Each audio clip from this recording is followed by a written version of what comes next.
Hey guys, how you doing? So welcome to the fourth video in our Kinematics series. Now in this video we are going to take a look at force and the first law of motion. Now this is a bit of a change in direction from what you guys were looking at before with regards to speed and acceleration. We're now going to take a look focusing on force and then how we actually understand the effects of force on an object's motion. Okay, so we're going to cover in this video force and the first law of motion, and then in the next video we'll cover the second and third law. So let's get into it. Okay, all right. Now this is probably a summary of what you've already learned about forces and motion in year 7 or year 8. I can't remember. When you guys were probably in middle school, you would have learned that a force is basically any influence that impacts an object's motion. Yeah, your two key word here is the word influence and then the object's motion. Okay, so influence is a bit of a very broad word, but basically if an object is moving, it is because there is a force acting on it. Yeah, objects are never moving on their own, but there's always something causing the object to move. Okay, so for example, when a car moves, the force acting on it could be the force of the engine spinning the wheels. If you throw a tennis ball, it is because your hand is exerting a force on the tennis ball and the tennis ball moves because of it.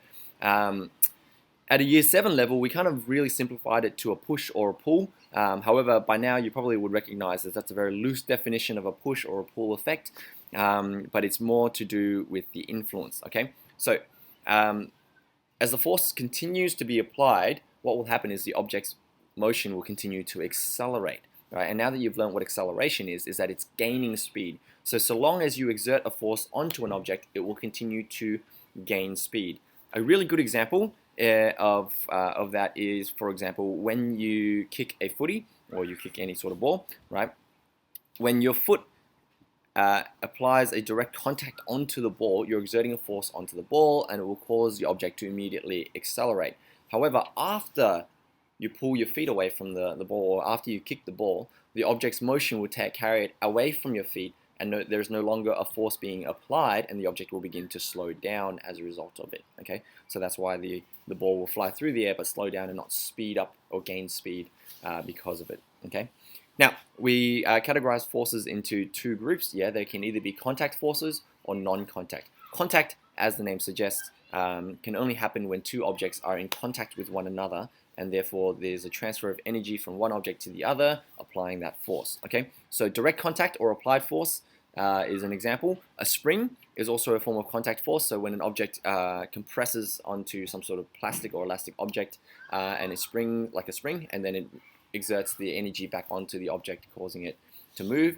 A drag force is what we call a resistance force that objects usually experience as a result of, for example, traveling through the air and receiving some sort of air resistance, slowing it down. Or a frictional force can also be considered between any two surfaces that rub against each other, because friction is the result of objects never being 100% smooth, and therefore will always resist the motion between the two surfaces.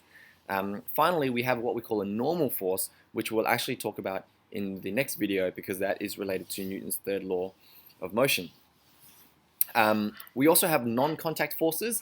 So a non-contact force is basically when an object can cause another object to move or exert an influence without actually touching the object. So a good example, magnetic forces, north and south poles in magnets, will repel or attract metals or one another, and that doesn't need to have contact in order to do that. Electrostatic forces, like that of positive and negative electrostatic forces, can impact an object without touching, and then also gravitational force, in which two objects with any sort of mass will exert a attraction force between each other. So that was basically a rehashing of what you've learned in year 7. Now let's take a moment to acknowledge the guy who kind of developed all of this thing and discovered all of these things. Yeah, Isaac Newton. So he was a mathematician, a physicist, astronomer, theologian, and an author, and basically one of the most influential scientists of all time. And in about 1679, discovered gravity, developed calculus, and wrote the law of motions in kinematics, which is what basically everything you are learning at the moment. Okay. In honor of the guy, we named the unit of force after him as a Newton, and a Newton is defined as the force needed to accelerate 1 kilogram of mass at a rate of 1 meters per second squared. So in other words, if you have a kilogram of mass in kind of a vacuum or in kind of an empty space, and then you apply 1 Newton of force to it, it will start to accelerate 1 meter per second squared, so long as you kept your finger or whatever the force direct contact is onto the object. Okay. Now the story goes that Newton was sitting under an apple tree, and then the apple fell on his head, and then he had this kind of eureka moment of why did the apple fall? If you think about it from that perspective, the average apple might weigh about 100 grams, and the force of gravity is about 9.8.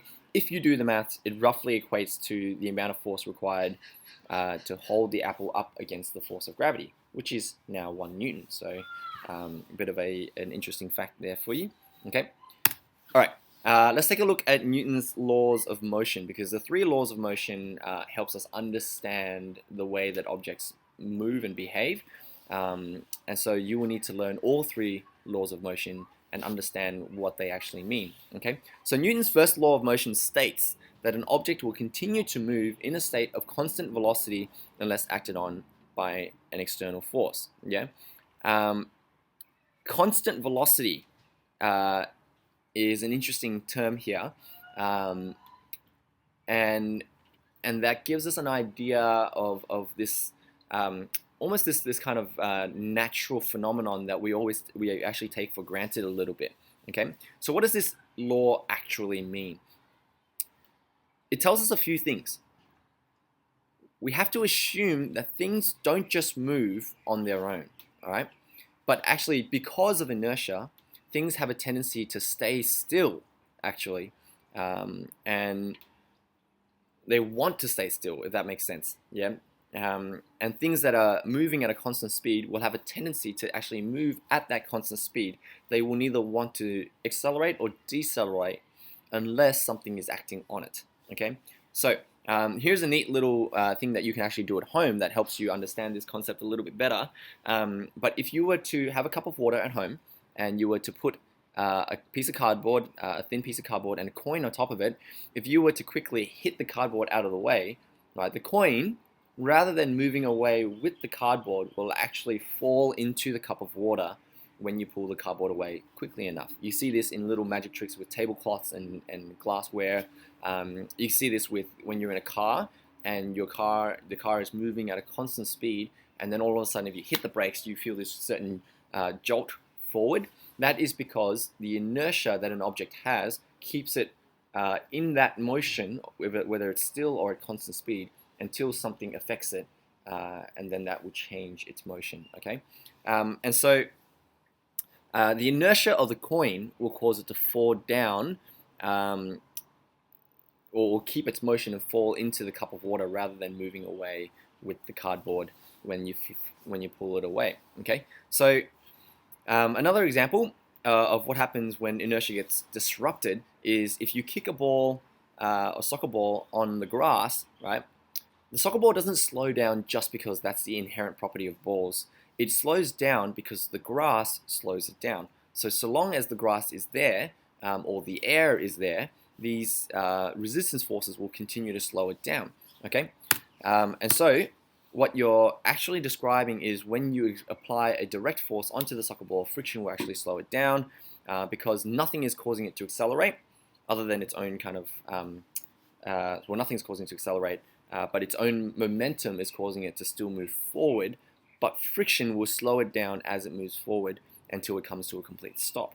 Okay, if, for example, we took you and the soccer ball out into space, and then you kick the soccer ball in space where there is no air, there's no friction, there's no air resistance or drag, the soccer ball will actually continue going forever because that's the law of inertia.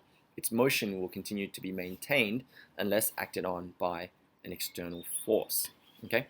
Now, this next slide is going to summarize a short video on Mythbusters that I want you to watch. So what I actually want you to do is I want you to hit pause on this video, and then I want you to go into the next video on the school box and actually watch the short Mythbusters video. It goes for about 46 seconds, and then come back to this example because I'm going to break down the example for you to see. So hit pause now, go watch the video on Schoolbox and then come back to this video. Okay. All right. So hopefully by now you've seen the video, and it shows what happens if you fire a cannonball from a car going at the exact same speed in the opposite direction. And then hopefully in the video you saw that the cannonball, rather than flying the way that you would expect a cannonball to fly, it just kind of dropped or just kind of, like flopped over and hit the ground. Okay. So the key question here to understand is, why did the cannonball stay still? Right? If you fire a cannon on top of a ute going in the opposite direction, why does the ball just kind of look like it's a bit of a dud motion and then just hit the ground, right? To understand that, we have to understand the concept of what we call net force. Yeah, net force being the sum of all forces acting on an object. Because an object is never really acted on by only one force at a time, but on many, we have to understand how the object's motion is determined by all of these forces, not just one or not just two. Okay, but in this particular case, let's go with just two. All right. So here's a cannonball example. Let's imagine the cannonball without the ute and was sitting on the ground, and you fire the cannonball from the cannon, right? And you get this kind of motion here. So the ball is fired because of the gunpowder or whatever's in the cannon, and then it shoots it forward. It exerts a direct force forward and causes the ball to go this way. For simplicity's sake, let's say the force being exerted on the cannonball is 1,000 newtons. Okay. Now, so that would show that the 1,000 newtons would go in to the right, and then you would say that in this particular case, the only force acting on it, ignoring gravity obviously, is that 1,000 newtons to the right. Therefore, the cannonball will accelerate to the right, and then it will slow down depending on the force of air resistance and so forth. Okay.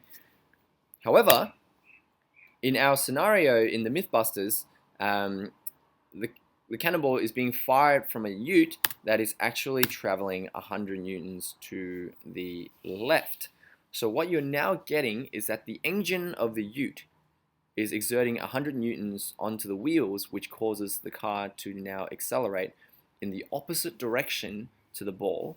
And if you calibrate the speed of the car or the acceleration of the car just right, it should match what you would calculate the acceleration of the cannon is. So now the ball, if you were to imagine before it gets fired, right, is actually inside the cannon and being exerted with 1,000 newtons to the left. So the ball is, even though you don't see it from the perspective of the ball, it looks like it's staying still, but it's actually not. It's already traveling at a certain speed on the left with 1,000 newtons of force being pushed onto it by the car. And then when it's being fired by the cannon, right here, right, it gets, and then a second force added to it, which is 1,000 newtons to the right from the gunpowder and the force of the explosion from the cannon. Okay, so now our 1,000 newtons to the left and 1,000 newtons to the right actually cancel each other out, resulting in a net force of 0 newtons, and therefore the cannonball will not move left or right, but will only fall because of gravity. Now in the video you probably saw that this was just a little bit off because the ball moves a little bit to the right and then it falls and hits the ground, and that's because the calibration wasn't exactly perfect, but there was still a bit of a force acted there. Okay, so that kind of shows quite neatly how net force plays a really important role in calculating the object's motion, because we don't just look at one force, we look at many forces acting on it. Okay, if we were to reverse the scenario and imagine if the cannonball was facing forward and the car was moving in the same direction, the net force would therefore be 2,000 newtons to the right, because now you've got a double up. Both the cannonball is being experiencing a force from both the car and the cannon itself, resulting in a stronger net force in the same direction. Okay. Now, one crucial thing to always note is that net force needs to have a direction. Like acceleration and velocity, it is a vector quantity and therefore needs to have the direction being stated alongside the magnitude. So the magnitude is 2,000 newtons, and then the direction is to the right. Okay. Okay. Let's have a look at balanced and unbalanced forces. Okay. We can have two scenarios when we're thinking about all the forces acting on the object. If the net force is 0, two scenarios will occur. Okay. The object is either stationary and therefore not moving at all, like for example a book sitting on a table, the total force acting on the book is 0, and therefore the book is not moving and is said to be balanced and stationary, or the object is moving at a constant speed. Okay, so if net force is calculated to be 0, it has to be stationary or it's moving at a constant speed, right? And the reason for that is because in a car example, for example, if you get into a car, you put it into drive, and then you don't hit the accelerator, the engine will automatically exert a certain amount of force onto the car. Now, for simplicity's sake, I just picked a diagram, and let's say it's 7 newtons, right? That 7 newtons of force, right, is going to be countered by the friction of the road and the air that the car experiences in the opposite direction, and therefore the net force will be 0, and that car will move at a constant speed, a very slow crawling speed, but it will move at 2 meters per second, okay?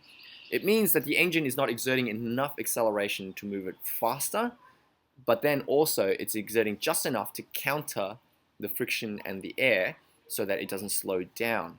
And so every time a car is moving at a constant speed, the net force must be 0, okay? If it accelerates or decelerates, now the net force is not 0, and all of the forces acting on the object is said to be unbalanced, which means there is one force that's kind of overcoming the other forces, okay? So if the net force is unbalanced, then the object is accelerating, like for example in this van here, right? Let's say it's just left the lights and the engine is applying 1,000 newtons of force, pushing the car forward, and the car has experienced about 300 newtons of friction and maybe air resistance combined, resulting in 700 newtons to the right of net force, and it is therefore unbalanced. If, let's say the car stops accelerating, takes the foot off the pedal, and then it approaches a light, then you can say that the car is now decelerating. There is about 400 newtons maybe on the pedal because it's only lightly pushed in, but then 900 newtons of friction and air resistance on the car, causing it to now slow down, and it is therefore decelerating. Okay, objects only move because there is objects only accelerate or decelerate because the net force is not 0 and the combined forces acting on the object are unbalanced. Okay. Alright, here's a few examples that I want you to have a go. So hit pause on the video, give some of these questions a go, and then I'm going to go over the answers in a couple of seconds, okay? Cool, so hopefully you've given it a shot. Let's go through our example and our 5 different sub-questions, okay? Here's your scenario. A car is driving along the freeway, the engine is exerting 8,000 newtons of force, and the friction from the road is about 2,000 newtons, okay? Now I just made these numbers up, so let's see how we go. Question 1 says, calculate the net force acting on the car. Be sure to indicate either the car is moving forward or it's moving backwards or slowing down or whatever. Okay, so you've got net force, right, is the sum of all the forces. If it is forward by 8,000 newtons, backwards by 2,000, so it's just 8,000 minus 2,000, which will give you 6,000 newtons forward. Yeah, so the car in question 2, is it speeding up, slowing down, cruising at a constant speed? It is therefore speeding up, okay, because of the 6,000 newtons forward. Now, question 3 will ask you to draw a diagram showing all the forces described on the car, okay? Here's what a simple diagram would look like. You will notice that we use arrows to indicate force, and in general, we then label those arrows with a F for force, and then in brackets whatever the cause of that force is. In this case, the F of the engine, or the force of the engine, is 8,000 newtons, and the F of the road, or the friction from the road, is 2,000 newtons back, and therefore F net will be 2,000 newtons forward. Okay, so you can either write this in brackets or you can write this in subscript, like up here. It doesn't really matter so long as you make sure you label it accurately. Now, if you want to be very specific, you can also, sometimes you'll notice that in some diagrams that the size of the arrow kind of also correlates to the size of the force. So bigger arrows are used for a stronger stronger force, so that you can easily tell where the net force is kind of heading in. Okay. Question 4: the car reaches the speed limit and is no longer accelerating but maintaining speed. What is the force exerted by the engine now? So now you have to then kind of think, okay, the car reaches the speed limit and the driver is going to take take his foot off the pedal a little bit so that it's not completely off, but it's not floored down so that he's accelerating, but he's just maintaining speed. So what is the force exerted by the engine? Well, if he's going to be cruising at a constant speed of whatever that speed limit is, the force of the engine needs to match the force of the friction. It needs to be just enough so that the car is neither accelerating or decelerating. So in this case here, right, the force of the road was 2,000 newtons, and therefore the force of the engine needs to match that to go at a constant speed, and it will be 2,000 newtons. And to answer question 5 as well, the net force acting on the car would therefore be 0. No new forces are acting on the car, it's cancelling each other out, and therefore the car would maintain whatever the speed it's going at. Okay. Question 6, the driver sees a road hazard up ahead and decides to release the accelerator and hits the brakes, which exert a force of 15,000 newtons in the opposite direction. Draw a diagram of this scenario. Okay, so in this particular case, you can see here that the car miraculously changed into a different type of car with a new driver, and then it hits the brakes, so you've now got 15,000 newtons from the brakes of the car. Yeah, that is the friction plates or the brake plates clamping onto the wheel, stopping the wheels from spinning. On top of that, the wheel experiences 2,000 newtons from the road, and so the net force would therefore be 17,000 newtons backwards. Both arrows are facing in the same direction, and you can see here I've indicated that this arrow is much, much larger because obviously the brake's doing a lot of work to make sure that it's stopping motion. Okay, so that's a very easy way of drawing a diagram showing net force, and you're going to have to get used to this. So I would strongly suggest you guys learn how to draw simple diagrams with arrows and labeling them. Okay. All right. Now, just a final thing to note. So far, we've only been dealing with one-dimensional motion. Yeah. So one-dimensional motion is either kind of forwards or backwards. We haven't really considered what happens in a two-dimensional plane. All right. So let's go back to our cannonball example, and I'll kind of go through this part. You don't need to know exactly how to calculate all the minute details, because once you start going down this path, it gets very complicated. But we're going to consider a new factor that plays a role in our cannonball example. Okay, so in the video, the Mythbusters video, you would have seen that the cannonball, rather than just kind of staying still, it actually falls to the ground, and it does this kind of funny, quarter circle arch. Okay, now that is because even though the cannon might exert 1,000 newtons of force onto the ball and cause it to go to the right, the ball is also at the same time experiencing gravity. And in this case, let's say it's about 100 newtons of gravity. Okay, so the net force of acting on the ball is actually not in a one-dimensional. It's either going left or just down, but it's actually doing both. So if you combine both the arrows together, you're going to get a diagonal net force, which is very new, because now how do you calculate a diagonal net force? You can't just add 1,000 and 100 to get 1,100 together, because they're not in the same direction. And in addition, you can probably see here that the net force arrow is a little bit longer than this arrow, but it's not the combination of both of these arrows put together. And so we have to be able to calculate what the net force of the object is, which is actually very hard to do if you don't know the right formula.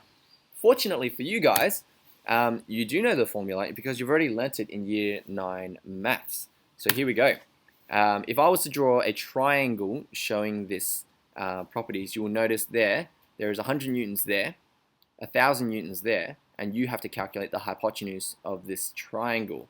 So some of you probably automatically remember Pythagoras' theorem, which helps you determine the longest arm of a triangle by using this formula. C squared equals to A squared plus B squared. Yeah, C squared being the hypotenuse, the longest arm, is the combination of the square of this one and this one. So if we do the maths using Pythagoras' theorem, we can actually calculate the net force of a diagonal motion, right? So if A is 100, B is 1,000, then C squared equals to A squared plus B squared, which will give you 100 squared plus 1,000 squared, which will give you 1,010,000. And then you got to square that, which will give you 1,005 newtons. Okay, so C is 1,005 newtons, and the net force acting on the cannonball is not 1,000 newtons and not just 100 or 1,100, it is 1,005 in the diagonal direction. Okay, all right, so that's it for this video. In the next video, we're going to look at Newton's second and third law, and I'll see you guys then.